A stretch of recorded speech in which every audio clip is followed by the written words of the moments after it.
Paano malalaman kung malakas na speaker ba ang gamit mo? So, bali ito po, no, actual test po natin. Okay, isang malaking magnet, isang maliit na magnet. Subukan natin. Okay, maliit na magnet to. Yung malaking magnet naman. Okay, lakasan natin. Yung maliit na magnet.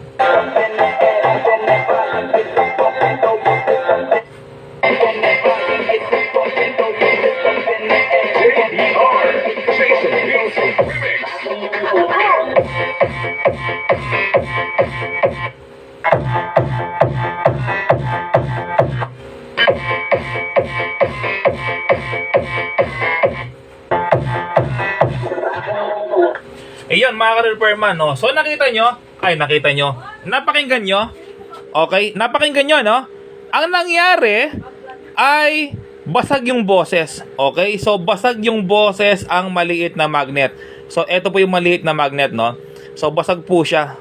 Ito naman, yung malaking magnet, hindi siya basag. Okay, buo yung boses niya.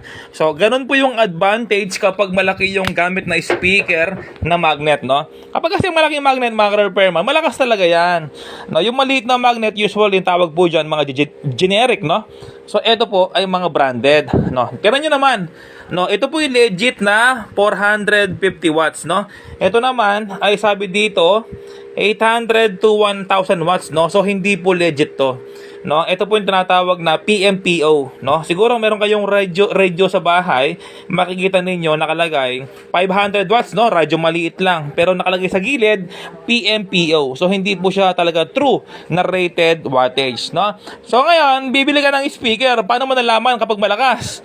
Sa magnet po. Kapag malaki yung magnet, ay malakas din po yung speaker. At hindi lang yan, no? Sa harap. Okay, sa harap, hindi mo siya masisilip, no?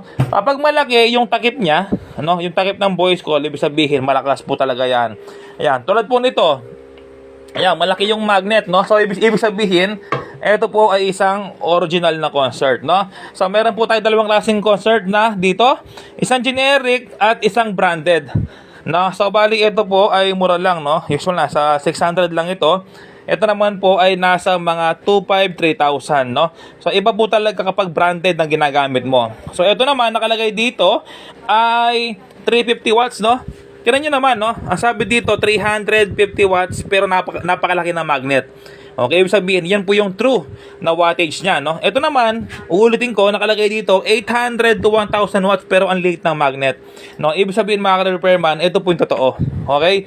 Kapag kasi lumalaki yung magnet, tumataas din yung wattage, no? Pero mag-ingat din po. Ito po, nakalagay dito 800, sabi, tapos ang liit ng magnet, no? Kaya mga repairman, kung bibili ng speaker, tingnan mo yung magnet. Meron tayo dito, no, isang Kikir. Ayan, Kikir yung brand yan, no? Original po yan. Ang laki ng magnet niya, no? D15 naman yan. D15. No, alam yung D15? 15 inches. No, kapag sinabing D15, 15 inches po yan. Okay, kapag sinabing D12, ay D12 po. D12, ibig sabihin sa metro, nakukuha yan, no? So, kuha tayo ng metro. Yan, para may idea po kayo kung bibili kayo ng speaker na D12 or D15, no? Meron pa kang 18, eh, no? Ito, dyan lang malalaman yan, no? D12. Ayan po, no? Size 12. Yan, no? Ito yung 12, oh. Ayan, no?